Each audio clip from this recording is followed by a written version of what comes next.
Hello,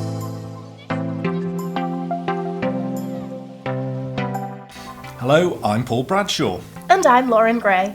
Welcome to Viral History, your hebdomadally hit of antiquity-based antics. What she said. Coming up on this week's show, I sit down with historian, writer and director of the Landmark Trust, Anna Keay. And we get another insight into the crafts and skills of our ancestors and ancient artisans. But first up, let's get some history news. Excavations along the North Yorkshire leg of the A1 are revealing new insights into the early years of the Roman occupation of Britain. The digs at Catterick and Scotch Corner may date to the first Roman occupation of the north of England and the subjugation of the Brigantes. And a hoard of coins dating back to Tudor times has been unearthed by detectorists in Shropshire. The South Ludlow hoard contains coins dating from the reigns of Henry VIII and all of his subsequent reigning children. Next up, Anna Keay is a writer, historian and director of the Landmark Trust. We also know her from Channel 4 series such as Restoring Britain's Landmarks and most recently, Restoration of the Year. But we caught up with her recently to discuss the subject of her latest book, The Bastard Son of Charles II, James, Duke of Monmouth, the last royal rebel. I started by just thinking he was an interesting figure because he led this invasion of England in 1685, which was a pretty big deal. But then there didn't seem to be much out there about him, and so I was curious, really. And I sort of imagined that I wouldn't necessarily warm to him much, but that it would nonetheless be an interesting episode to explore and understand a bit more about. But I really found that as I worked on it, this to an extent that I haven't known before in my kind of professional life as a historian, that as well as finding it incredibly interesting and revealing and underrepresented as a kind of period in an episode, he as a figure became someone that I began to feel very strongly about because I felt he had been so badly served by history. He'd been so kind of underwritten and undervalued.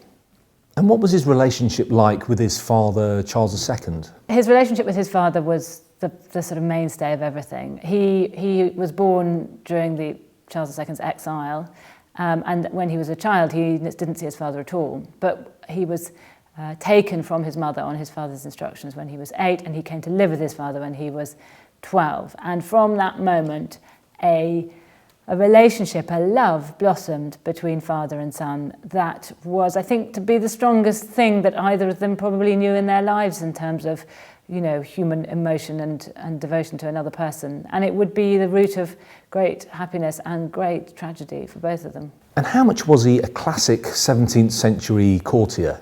Well, he was absolutely a courtier. I mean, his life was in the court. It was the world that he knew. Everything that every hour that he spent in some way in relation to the workings of the court.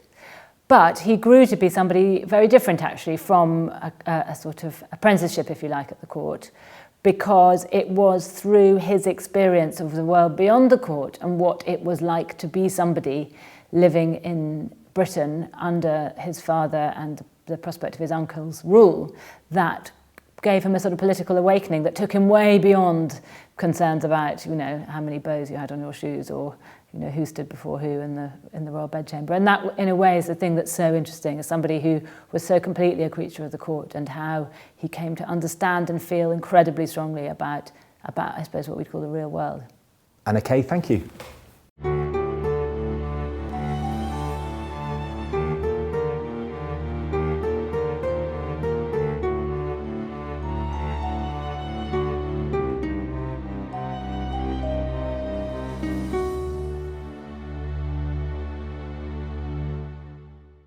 Hello everybody and welcome to the Ancient Technology Centre in Cranbourne, and I'm here with Colin Alborough, who's going to be telling us more about this wonderful structure we have here. So Colin, tell us about it. Well, this is our wonderful Roman water lifting device, and it was made for a time team special called Hadrian's Well, probably about 6 or 7 years ago. The main construction is out of oak, and we've got pre-industrial ironwork on all the metal pieces, but ridiculously when they built it, it was screwed together with stainless steel screws. But we got it about 4 years ago went up to London and collected it from the Museum of London because they wanted to get rid of it. And we rebuilt it here and used it for demonstrations with the children. And I believe you want me to have a go at pushing this with you, Colin. Sounds like a good idea. Bit of a workout. Give you something to, yes, it'll keep you fit. I'll nip around here so that I'm opposite you then, and you tell me when to go and we'll have a... Start pushing now. Okay. And we go. And what's happening here then, Colin? Well, the water is being lifted from the reservoir underneath us, and it would normally have gone through a flume and around an area, a commercial area like the middle of London, and it would have been used by the craftsmen that were working in the commercial area as a water supply. And most commercial areas would have had a water lifting device like this to supply them with water. Okay, well, we're both out of breath now. So thank you very much for Colin. And we shall see you next week for another episode of Ancient Artisans.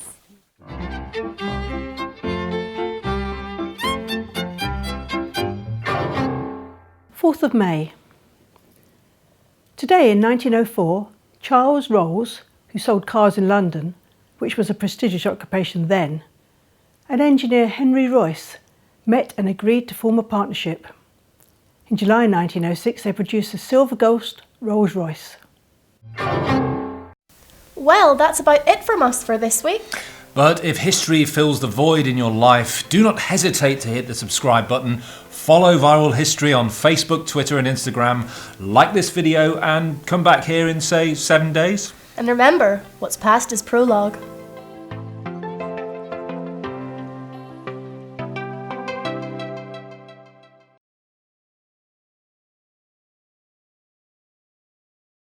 Welcome to Viral History. You're talking to 3, 2, 1. We caught up with her recently to discuss the subject of her latest book, The Bastard... Booked... Bastard!